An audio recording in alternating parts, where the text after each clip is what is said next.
Good afternoon, everyone. Thank you for joining us on Facebook for this live Q&A. My name is Courtney Wheeler. I am the Student Government President here at the University of Kentucky. I'm joined today by three people who spend a lot of their time with one goal in mind: keeping students healthy, safe, and supported here at UK. Kim Blanton serves as the Director of Infectious Prevention and Control at UK Healthcare. Brooke Hudspeth currently serves as the Associate Professor and Chief Practicing Officer at College of Pharmacy. Also with us is Sarah Nykert, Executive Director of Auxiliary Services. They are here to discuss UK's recent announcement about requiring flu shots for students who come to campus, as well as information regarding MoveIn for spring 2021. Just as a reminder, we are taking questions via email. You can send those to coronavirus@uky.edu. We will get to these questions as time permits. We have already received several questions, so thank you to the members of our community who have sent those in. Let's go ahead and jump right in. The first question is for you, Kim. Could you tell us a bit more about what we should expect flu season to look like this year? How might it impact the ongoing COVID-19 pandemic?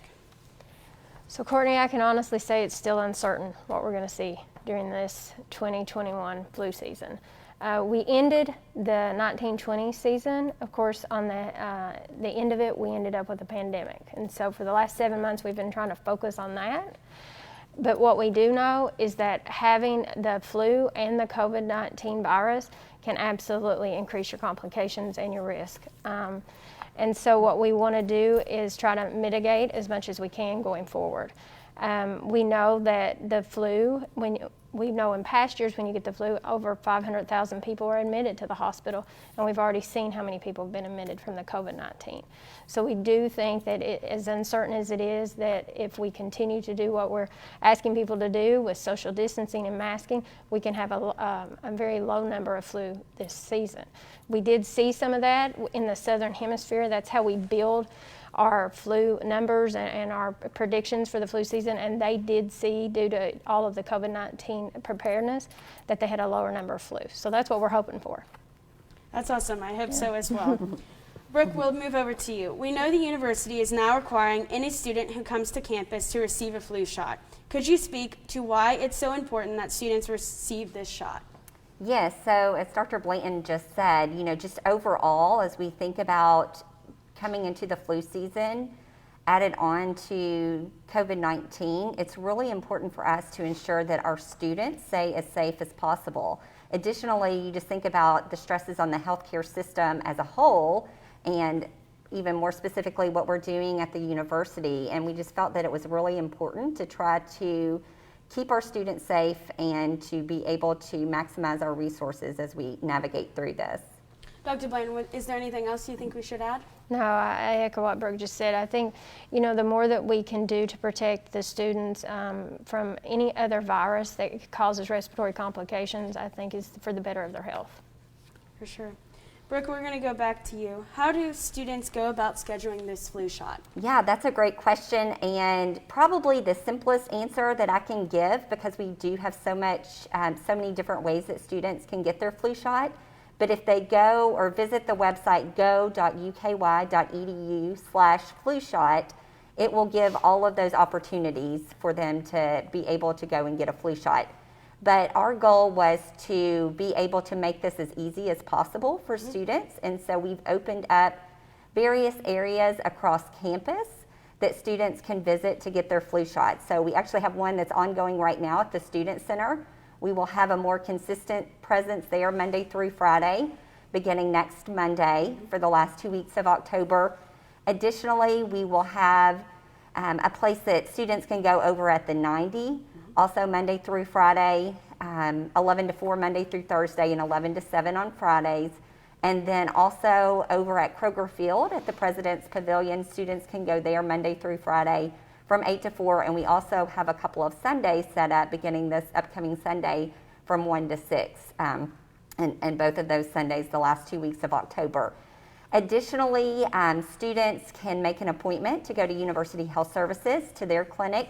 For those on-campus events, we are highly encouraging students to still visit that website and make an appointment. It will just make it a lot smoother for them as they go to those sites to get their flu shot. And then for another option for students, They can go to any Kroger pharmacy and receive a flu shot with their student ID, and if needed, a voucher. And if they do have insurance coverage, they can actually go to any pharmacy or any doctor's office or provider's office to get that flu shot as well. Yes, I actually was one of the students that used the resources at the Gatton Student Center on Monday. It's super easy. There was dots on the floor to stand 6 feet apart. Everyone was wearing a mask. And one of their fellow pharmacy students was giving out flu shots, so that was really exciting. Also, for students, that was in the president's email that was sent out last week on the announcement on Thursday. They can find that Go link that you just /flu shot there as well if they want to search in their inbox and find the president's email, and they find that easier. So another question a lot of people have had is, if a student is exempt for religious or health reasons, what should they do? So there is that process. If they go to that website, it's right there on the home page for the steps that they can follow for that. So for medical exemptions, students will work with our Disability Resource Center, and they can contact them via email, drc@uky.edu, or by calling their office, and that group will work with the students thinking through next steps and what they need to do. For non-medical exemptions, they will work with Health Corps. Again, that contact information is listed on that Go website on the home page, but they can email Health Corps at religiousexemptions@uky.edu. Awesome. Thank you so much. That's very helpful. Dr. Blaine, we'll go back to you. Is there research that supports that flu shots help with mitigation spreading of COVID-19? What are the benefits of getting a flu shot? So let's start with the benefits of a flu shot. And so I always equivalate it to, it's kind of like your seatbelt. That's what we've got, right, to protect us. And so all we have right now from the flu perspective, and we've had for many years, is a vaccine. And so I think that's the most important reason to get it. It's really all we have. Can you still get the flu from it? Absolutely, Courtney. But when you do, you see a lesser severity of the illness. And so I think that makes it so important for people to really go out and get their flu vaccine. As far as research with the flu shot helping with the COVID, there are a few research studies that's been going on, and they're really early on, like several of them haven't even been peer reviewed, and some are still not even ready for publication. But what we've seen so far is there's not a statistical significance yet to show that the flu shot can help you with the COVID-19 virus. But it can help you decrease your risk of having really severe symptoms of the flu and COVID-19 at the same time. Yes, which would be very difficult for any of our students or any community members. No one wants to have the flu on top of COVID-19. Absolutely. Can only imagine how horrible that would be. Brooke, we're going to go back to you. Do all students have to get the flu shot? And if so, when is this deadline? Sure. So it is required that all campus students, so students that live on campus or will be visiting campus, receive a flu shot. This is, again, a part of the university's ongoing COVID-19 response, and it was recommended by the START committee, which is made up of clinicians, researchers, and public health professionals, that all students get a flu shot, and the deadline for that, we want all students to get their flu shot by November 1st. Awesome. Thank you so much. Yes, great to hear that the START team recommended. I know that a lot of people are like, oh, well, who came up with this? Like, we didn't just come up with it. Flu shots was a recommendation from the START team, our great team that we have that is leading our efforts of COVID-19 here at the university. Why does this policy not apply to employees? Sure. So many people may not know that our UK healthcare employees, this has been a requirement for them for years, so there are no changes this year for any of our healthcare employees. It's still required. The change this year is that now it is also highly encouraged for faculty and staff employees as well. So again, our goal is to keep as many people safe. I think as healthcare professionals, we would recommend that everybody get a flu shot, and so that is really the goal, to try to keep as many people safe and immunized and protected to prevent those complications as possible. Awesome. Dr. Blanton, back to you. What are some misconceptions surrounding the flu shots? Probably the biggest one I hear most often is it makes me sick every year and I get the flu. And so I think it's important to know that when you get the flu shot, the actual injection, it's a dead virus. And then if you are someone that has to get the nasal injection, that is at a very lesser virus rate, so there's no way it can give you the illness. And so what typically happens, like anytime you get a vaccine, you kind of just feel kind of achy and things, and that goes away in 1 or 2 days. And so I think that misconception is always that I'm going to get sick from it. For sure. I hope that the flu shot I got this year will either decrease and not give me the flu, or if I get the flu, I will have really low symptoms. I don't like to be down for the count. So anything that's going to help me, prevent me from being in my bed very ill, I'm willing to do. Sarah, we're going to turn it over to you. Can you tell us about what you know about the spring semester move-in will look like? Sure. The spring 21 move-in process will look much like the fall 20 move-in process. It will just be a bit condensed. And the reason for that is they will not have to take all of their items home. So there is that thought that, do I have to take everything home? Absolutely not. Just take, your medicine, the clothes that you'll need, your textbooks, whatever, those small things that you'll need. So on October 26th, residents will have the opportunity to go into their My UK portal and log into their housing application. And at that point, they'll be able to make a move out appointment for fall, as well as a spring move in appointment. And move in will look much like it did in the fall, in that you'll be able to come in, drive up close to your residence hall, unload your belongings, and then move your car to your normal parking space. And so it will look a lot like that. Yes, I remember when I was a freshman, I did not want to take all of my stuff home for Christmas break. A, because we weren't home as many weeks as that will be here at the university, and B, I just hate unloading, loading stuff. It gets really old. As a senior, I only wanted to bring like X amount of clothes this semester. If I need more, I'll go back home. Moving can get really tiring and on everyone and on the family. So good to hear that students do not have to take all of their stuff home. They will be able to leave things in the dorms, but of course take your medicine and all of the things you might need for those for your final exams, as well as the 6 or 8 weeks that we'll be home. And for those students taking the winter intersession, you most definitely need your laptop and your school books that you might need. So on that note, will students still be allowed to have 2 people help them move in? Yes, they will.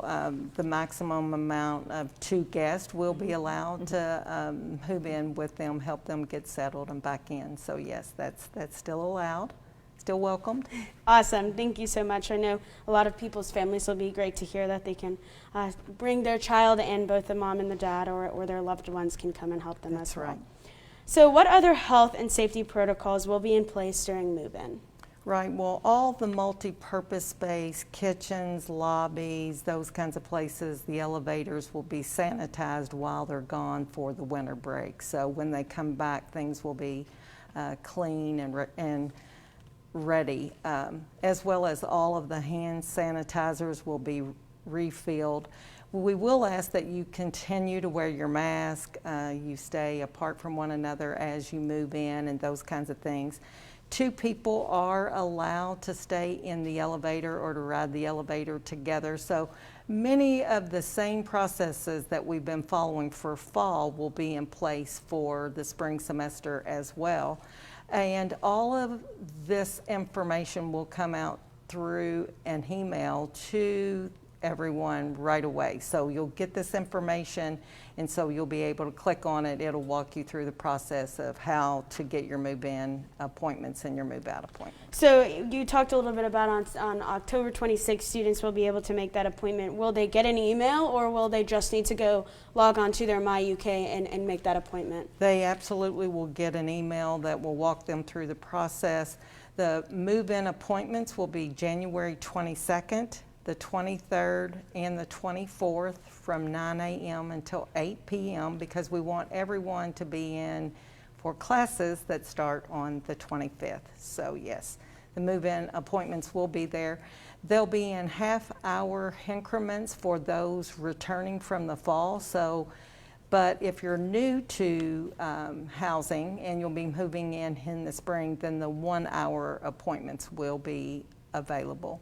Awesome. Thank you so much for sharing that. So, lesson of the story, don't take all of your stuff home because That's you right. only have 30 minutes to move it back in. And that could be, you want your parents to help you be able to put things in drawers. So, don't take all of your stuff home, only what you need. Well, and that half our appointment is just to get unloaded. I Okay. mean, after you're unloaded, obviously you can take as long as that you want to. So we don't want everyone to feel hurried, but we've managed it so folks can stay safe and Yes. stay away from each other. Awesome. I know that I heard lots of positive things about fall move-in, how smooth it was, how organized it was. So great to hear that.